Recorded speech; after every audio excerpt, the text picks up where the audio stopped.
Nous allons à Versailles, Versailles qui connut ses heures de gloire avec Louis XIV, et Versailles qui aujourd'hui expose dans son orangerie une collection d'antiquités, par exemple un crucifix en ivoire qui a appartenu à la reine Marie-Antoinette. La reine Marie-Antoinette qui l'a conservé jusqu'à sa mort, jusqu'aux derniers instants de sa vie, jusqu'à sa mort donc par décapitation après la Révolution.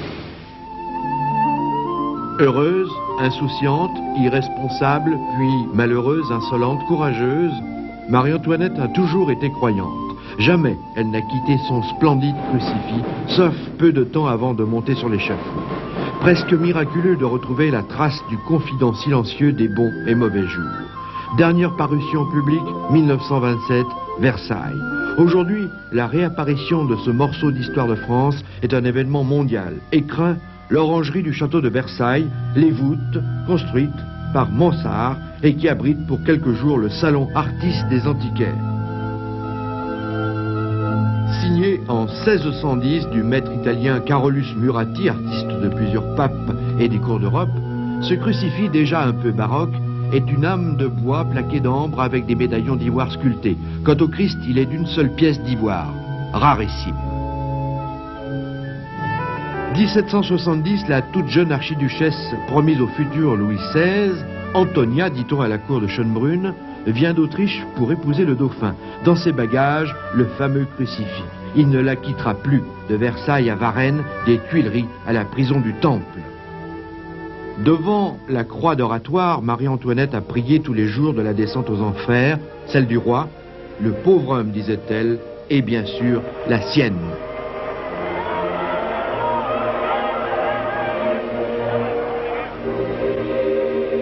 Son visage prend 20 ans d'amertume en quelques mois. Le roi part au supplice. À quand le tour de la veuve Capet, hurlent les tricoteuses. L'infortunée a compris. Partant pour la conciergerie, elle confie la relique à sa fille, Madame Royale, joliment surnommée Mousseline. Étrange parallèle entre ces miniatures qui racontent la passion du Christ et la montée de Marie-Antoinette, l'étrangère, vers l'autel du sacrifice. Ce 16 octobre 1793, 4h30 du matin. Mon Dieu, ayez pitié de moi. Mes yeux n'ont plus de larmes pour pleurer, pour vous, mes pauvres enfants. Adieu, adieu. Marie-Antoinette. Nos ancêtres les Gaulois ont inventé la pipe et le tabac. C'est en tout cas ce que dit une comptine. Personne ne sait si c'est vrai. Ce qui est en tout cas beaucoup plus authentique, c'est que nos ancêtres les Gaulois ont laissé des traces. Par exemple, dans le Morvan. Le mont Beuvray, une belle au bois dormant. Près de Château-Chinon, Morvan, sous ce dôme de hêtre, est assoupie la fameuse Bibracte, oppidum des Gaulois et du Huns, que les Romains gommeront de la carte. Et pourtant, il y a 2000 ans, et peut-être devant cette porte reconstituée, Vercingétorix est devenu le chef de toutes les nations gauloises, union sacrée contre Jules César, qui commencera ici même son livre sur la conquête des Gaules. Il fallait donc réveiller ce haut lieu, déclaré site archéologique national par le président Mitterrand, alors quelques excellences gouvernementales viennent d'apporter leur pierre. Refaire à l'identique la gigantesque porte du Rebou n'est pas une voie semée de roses, c'est même un travail de Romains. César observait que ces poutres renforçaient la résistance de la muraille de Bibracte jusqu'à 10 000 artisans et guerriers à l'époque faste. Le fantôme de César attend les visiteurs de marque. Quant aux vestiges, ils sont à quelques centimètres sous leurs pas, comme ce bassin qui renifle l'art de la Grande Grèce. Invité d'honneur, Astérix était bien sûr de la fête, avec de nombreux autres descendants des Gaulois du coin, le pays de Beuvray. Ce jour-là, 3 ministres inauguraient le futur centre européen d'archéologie qui, en 93, mettra en valeur les objets découverts et les 135 hectares de Bibracte, l'oublié de l'histoire. On y verra le vrai visage des héros, assez conforme à l'image qu'on s'en fait, César. Quant à ce profil avec un petit air d'Alexandre, c'est le jeune prince Vercingétorix. Malgré sa reddition, l'année -52 n'est pas qu'un moment funeste, car elle a marqué ici même à Bibracte le premier mouvement d'union nationale. Alors, les 14 et 15 septembre 91, ce site du patrimoine mondial accueillera les jeunes de toute l'Europe pour les festivités des chemins de Bibracte. Tournée manège, la fête foraine, la ducasse comme on dit dans le nord de la France, c'est une tradition populaire qui inspire les collectionneurs. La preuve. Chevalier Favant, sur son fier destrier, tourne et virevolte depuis de longues années. Je suis concerné par le spectacle et par le théâtre en particulier, et j'étais antiquaire. Si bien que je me suis intéressé aux objets du spectacle. Il y a 25 ans de ça, j'ai commencé à acheter les premiers objets. Et puis j'ai découvert que c'était un domaine complètement ignoré et une terre vierge à explorer. À force d'exploration, l'art forain lui a tourné la tête. Ce Don Quichotte des manèges a réuni une collection unique en France, traquant l'objet de ses désirs pendant des années. Mais détrompez-vous, ce n'est pas un caprice d'enfant. Pour acheter ses joujoux, il a cassé sa tirelire, investi des millions de francs et restauré le tout à la force des poignets. Le prix d'achat, souvent, n'est pas ce qui compte le plus. Ce qui compte le plus, c'est le travail que l'on fait ensuite dessus. Par exemple, le manège de vélo représente de l'ordre de 8000 heures de travail par des spécialistes.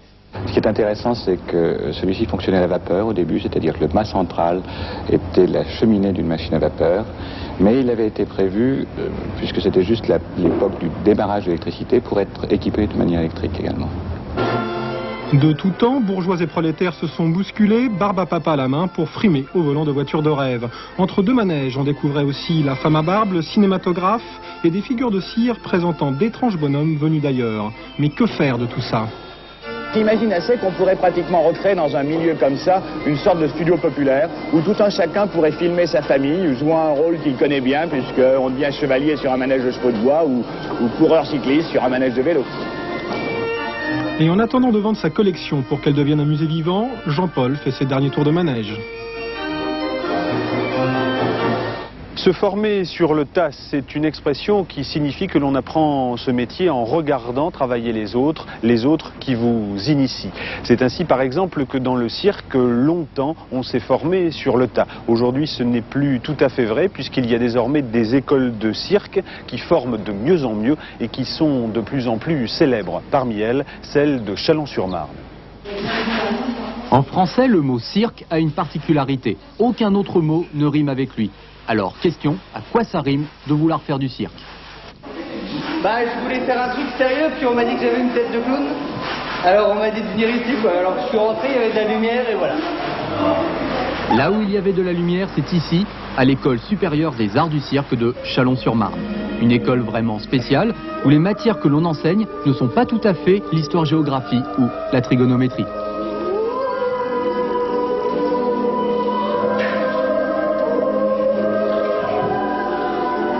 L'école est publique, elle a été créée il y a 7 ans par le ministère de la Culture. Elle représente la fin d'un cursus de 4 ans et le top des 90 écoles de cirque françaises. Quant aux professeurs, ils sont loin de la norme agréée par l'éducation nationale. Pardon monsieur. Oui.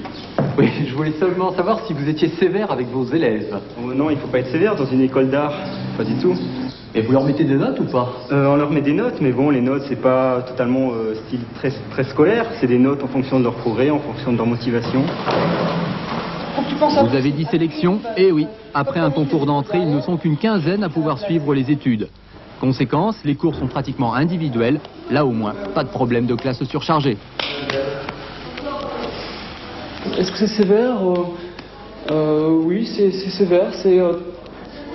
Il faut être assez rigoureux dans le travail. Autrement, on n'arrive à rien, quoi. Et donc c'est normal que ça soit rigoureux. Donc toute école a une rigueur, il faut la tenir. Alors on s'y adapte ou on s'y adapte pas. Moi, je m'y adapte assez bien. Ces enfants de la balle sont toutefois prévenus. S'ils manquent 3 cours, ils sont renvoyés.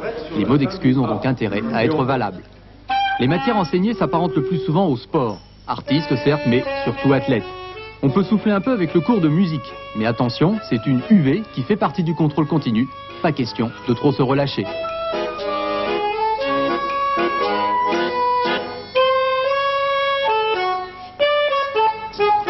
Et quand un élève fait le clown, vous le mettez pas dehors? Ah ben non, au contraire. Au contraire. Non, on n'est pas dans une école où on n'a pas le droit de faire le clown. À la fin du cycle d'études, l'élève présente un numéro devant un jury. En quelque sorte, l'examen final qui compte pour un quart de la note. Mais alors qu'en ce moment, tous les écoliers de France révisent, eux ne commenceront à angoisser qu'à la rentrée. L'épreuve a lieu en décembre. À la clé, un beau diplôme des métiers des arts du cirque, enfin, normalement. Est-ce que c'est une école où en y rentrant, on est sûr d'en sortir diplômé? Non, pas du tout, non. Non. Alors admettons que vous ratiez cet examen final, qu'est-ce que vous faites? Rien, je continue mon métier que j'aurais appris ici, c'est tout. Pas de risque de chômage? Il y en a toujours, mais de toute façon comme dans n'importe quelle profession du spectacle. Donc c'est pas le fait d'avoir un diplôme qui... Je pense pas que ça influe beaucoup, pour l'instant en tout cas. Alors, en piste, et bon vent à ces écoliers, pas comme les autres.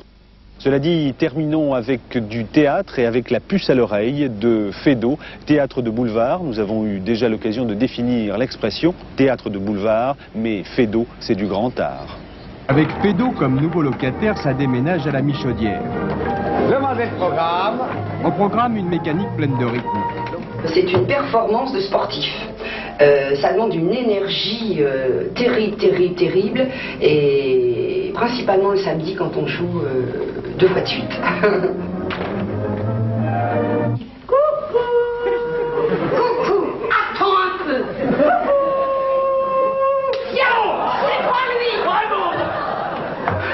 Ah, la biographie de Feydeau. De Gidel, qui est un grand spécialiste, et qui parle d'un collaborateur que Feydeau a eu, et qui était un ancien ingénieur des chemins de fer, et qui a passé sa vie donc dans les horaires et dans les croisements de train, les correspondances. Et je crois que ça fonctionne de la même façon. C'est un ajustement de rencontres, de quiproquos qui est absolument mathématique. Feydeau, mathématique et même physique, très physique.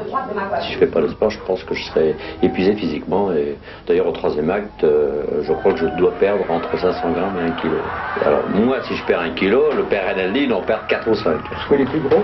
Non, mais parce qu'il bouge 10 fois plus et puis il change beaucoup de fois de costume. Moi, j'ai qu'un seul costume. Feydeau, ça ne peut se jouer que tambour battant. Alors évidemment... C'est crevant, mais c'est fabuleux. C'est crevant parce qu'il y a des changements qui sont diaboliques derrière. J'ai environ 4-5 secondes pour changer de peau, changer de coiffure et changer d'oripeau. C'est un théâtre de situations, de sentiments un peu fous, c'est un théâtre de folie. Le vaudeville, ça peut aller très loin, jusque dans le surréalisme. Sortez de votre trouble tant qu'il est chaud. Tournez le voyou. Dans ces moments-là, les sensations sont bien plus intenses. Allons, venez, viens, venez. Quoi, qu'est-ce que vous faites? Montrez-les-vous. Mais là où le bonheur nous attend. Ça laisse pas de place à l'improvisation. Pas du tout. Mais il faut pas chercher parce que ce sera moins bien que ce qu'il a écrit. Non. Demandez le programme. Et dire que Feydeau, ce monstre de précision, a fini interné. Résultat, à la Michaudière, on rit à la folie.